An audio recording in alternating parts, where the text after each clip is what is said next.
Kinikilala ng Armed Forces of the Philippines o AFP ang ipinalabas na travel advisory ng Amerika at Canada dahil obligasyon naman ng isang malayang bansa na paalalahanan ang kanilang mamamayan, pero siniguro rin po ng AFP na nasa tamang direksyon sila laban sa grupong Abu Sayyaf. May report si Juliet Carangyan.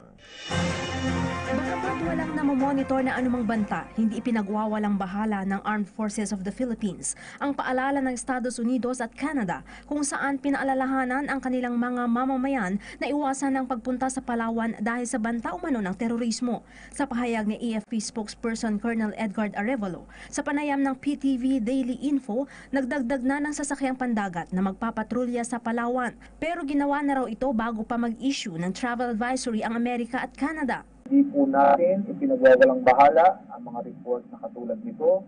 At ayon ka po kay Lieutenant General Raul Del Rosario, ang commander ng Western Command na siyang namamahala sa seguridad dyan sa Western Frontier that includes Palawan, ay nagdagdag na po sila ng mga group, mga sasakyang pandagat natin na nagpapatrolya in coordination with the PNP and other local government agencies na ginagawa naman po natin bago pa man nagkaroon ng sinasabing travel advisory o travel warning ang mga bansang nabanggit natin. Kung malakas pa ba ang puwersa ng mga terorista, paliwanag ng opisyal na patuloy ang pagsuko ng bandidong grupo at ilang lider na rin ang nagpaabot-anya ng surrender feeler. Sa tala ng AFP, nasa 6 na po na ang patay, 13 ang naaresto, 47 ang sumuko bukod pa sa 11 sumuko sa Tawi-Tawi, 22 sa Basilan at 7 sa Sulu.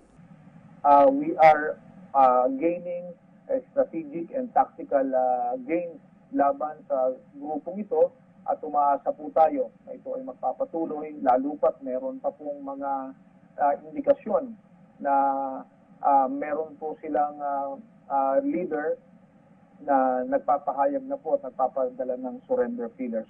Ayon kay Arevalo, may pagkukulang na sa pinansyal, logistics at suporta ang Abu Sayyaf Group kung kaya't positibo ang AFP na magtatagumpay sila hanggang sa itinakdang 6 na buwang deadline para wakasan ang terorismo sa Mindanao.